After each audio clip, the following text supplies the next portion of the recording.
بسم اللہ الرحمن الرحیم۔ حضرت انس بن مالک رضی اللہ تعالی عنہ سے روایت ہے کہ رسول اللہ صلی اللہ علیہ وآلہ وسلم نے ارشاد فرمایا، جس کا مفہوم کچھ یوں ہے: اللہ تعالیٰ کمی بیشی معاف فرمائے۔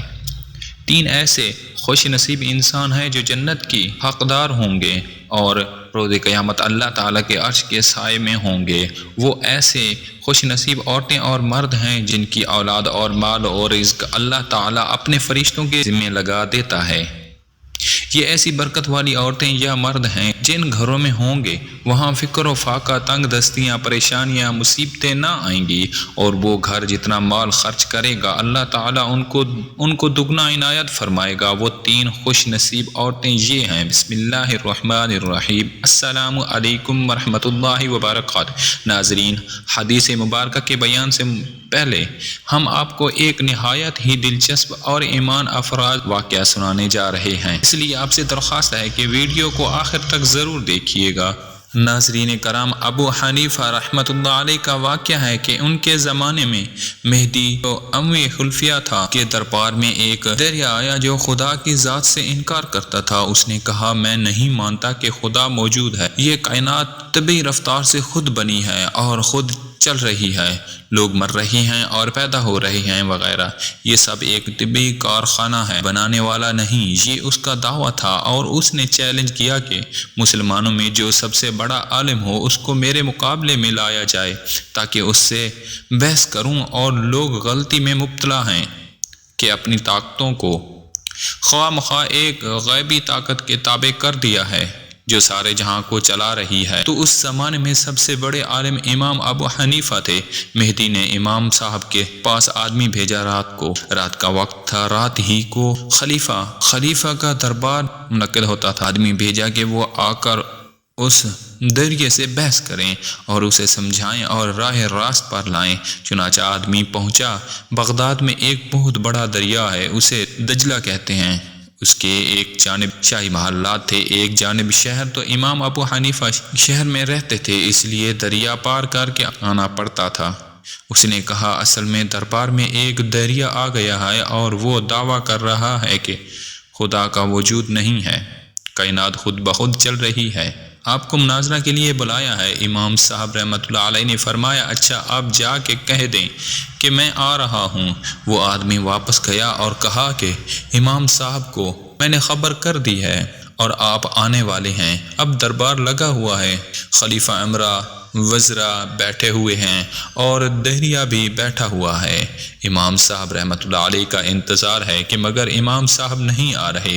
رات کے 12 بج گئے، دریا کی بن آئی۔ اس نے کہا، معلوم ہوتا ہے کہ امام صاحب ڈر گئے ہیں اور سمجھ گئے ہیں کہ کوئی بڑا فلسفی آیا ہے، میں اس سے نمٹ نہیں سکوں گا، اس واسطے گھر میں چھپ کر بیٹھ گئے، اور آپ یقین رکھیں وہ نہیں آئیں گے، میرے مقابلے میں کوئی نہیں آ سکتا۔ اب خلیفہ بھی پریشان ہے، درباری بھی حیران ہیں، اور دریا بیٹھا ہوا ہے، شیخی دکھا رہا ہے۔ جب رات کا 1 بجا تو امام صاحب پہنچے، دربار میں حاضر ہوئے۔ خلیفہ وقت نے تعظیم کی جیسے علماء ربانی کی جاتی ہے۔ تمام دربار کھڑا ہو گیا۔ خلیفہ نے امام صاحب سے کہا، آپ اتنی دیر میں کیوں آئے ہیں؟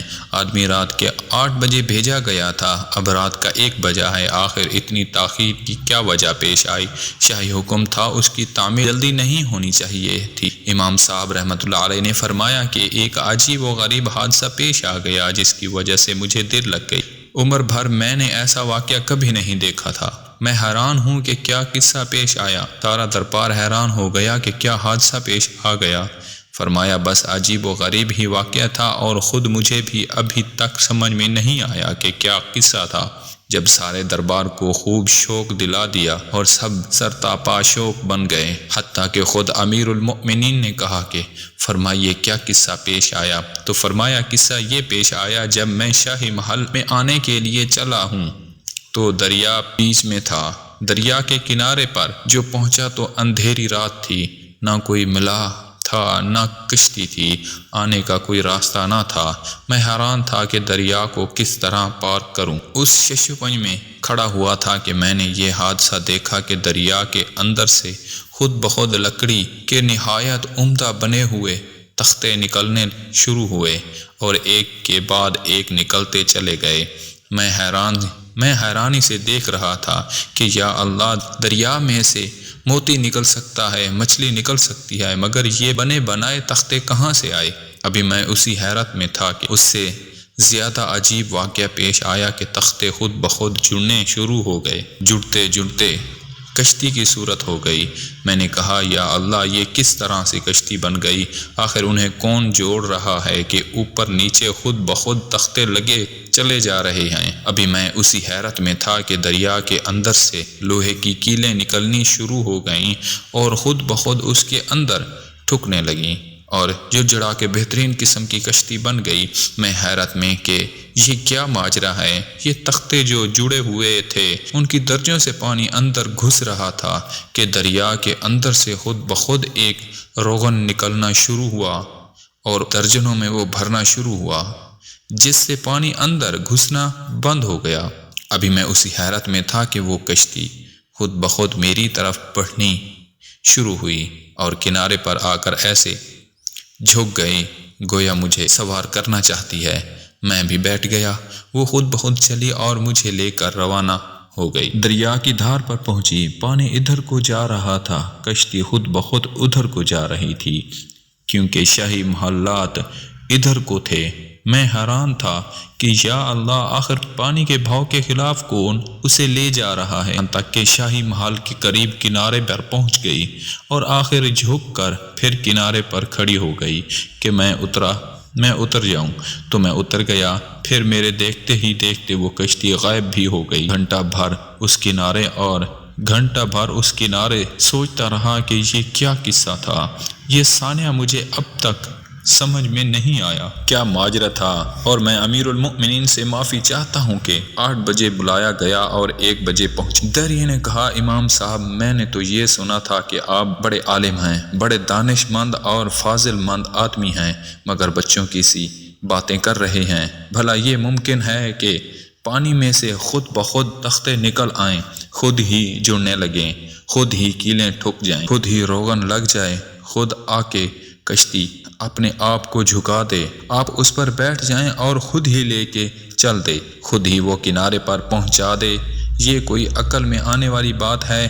میں نے سمجھا تھا کہ آپ بڑے دانش مند، فاضل اور عالم ہیں، امام آپ کا لقب ہے، اور باتیں کر رہی ہیں آپ نادانوں اور بچوں جیسی۔ یہ کیسے ممکن ہے؟ یہ عقل میں آنے والی بات ہے۔ امام صاحب نے فرمایا اچھا، یہ بات نادانی اور بے وقوفی کی ہے؟ اس نے کہا جی ہاں۔ فرمایا ایک کشتی بغیر بنانے والے کے بن نہ سکے، بغیر چلانے والے کے چل نہ سکے، بغیر کیلیں ٹھوکنے والے کے اس کی کیلیں ٹھوک نہ سکیں، اور یہ اتنا بڑا جہاں جس کی چھت آسمان ہے، جس کا فرش زمین ہے، جس کی فضا میں لاکھوں جانور ہیں، یہ خود بخود بن گیا، خود ہی چل رہا ہے، سورج بھی چاند بھی خود ہی چل رہا۔ یہ کوئی عقل میں آنے والی بات ہے؟ ایک معمولی کشتی جسے انسان بنا سکتا ہے، یہ تو بغیر بنانے والے کے نہ بننے اور اتنا بڑا جہان ہو وہ خود بخود بن جائے، تو تمہاری عقل بچوں جیسی ہے یا میری عقل بچوں جیسی؟ میں نادان ہوں یا تم نادان؟ مناظرہ ختم ہو گیا اور بحث تمام ہو گئی۔ امام صاحب کی یہ عقل مندانہ گفتگو سن کر دریا اللہ تعالیٰ کے حضور سجدہ ریز ہو کر مسلمان ہو گیا۔ تو ناظرین، اس میں کوئی شک نہیں کہ اللہ تبارک و تعالیٰ کے حکم کے بغیر ایک پتہ بھی نہیں ہل سکتا۔ ناظرین، قیامت کے دن عرش الہی کے نیچے رہنے والے 3 خوش نصیب کون سے؟ حضرت انس بن مالک رضی اللہ تعالی عنہ سے روایت ہے کہ نبی کریم صلی اللہ علیہ وآلہ وسلم نے فرمایا، جس کا مفہوم کچھ یوں ہے کہ 3 خوش نصیب ایسے انسان ہیں جو قیامت کے دن عرش الہی کے سایہ میں ہوں گے۔ پہلی وہ خاتون جس کا شوہر یتیم بچوں کو چھوڑ کر فوت ہو گیا ہو اور یہ خاتون ان کی دیکھ بھال اور نگرانی کرتی ہو اور اپنی عزت کی، ناموس کی بھی حفاظت کرتی ہو، اور خداوند قدوس کا ہر وقت شکر بجا آتی ہو، یہاں تک کہ خداوند قدوس نے ان یتیموں کی پرورش کرتی ہو۔ وہ عورت قیامت کے دن اللہ تعالیٰ کے عرش کے سائے میں ہوگی۔ دوسری وہ خاتون جو حوصلہ رحمی کرنے والی ہو، اس کی زندگی میں خیر و برکت ہوتا ہے اور اس کی روزی میں اضافہ ہوتا ہے، اور اس کی قبر میں وسعت پیدا کر دی جاتی ہے، اور ان کی اولادوں پر اللہ تعالیٰ اپنا حفظ و امان پر برقرار رکھتا ہے، اور قیامت کے دن وہ اللہ تعالیٰ کے عرش کے سائے میں ہوں۔ تیسری وہ خاتون جس نے کھانا بنایا اور اپنے بچوں کو بھوکا اٹھا کر اس نے غریب اور غربا اور مساکین کی دعوت کی، اس خاتون کے بچوں کا رزق اور حفاظت اللہ تعالیٰ اپنے فرشتوں کے ذمہ لگا دیتا ہے، اور اس خاتون کے بچوں کی ہر مصیبت اللہ تبارک و تعالیٰ کے فرشتے آسانی سے حل کر دیتے ہیں، اور وہ تا زندگی اللہ تعالیٰ کے حفظ و امان میں رہے۔ وہ عورت قیامت کے دن اللہ تعالیٰ کے عرش کے سائے میں ہوگی۔ اللہ اکبر۔ اللہ پاک سے دعا ہے کہ وہ ہم سب کو اللہ تعالیٰ کے مقرر کردہ حدود میں رہ کر زندگی گزارنے کی توفیق عطا فرمائے، آمین۔ ایسے تو کوئی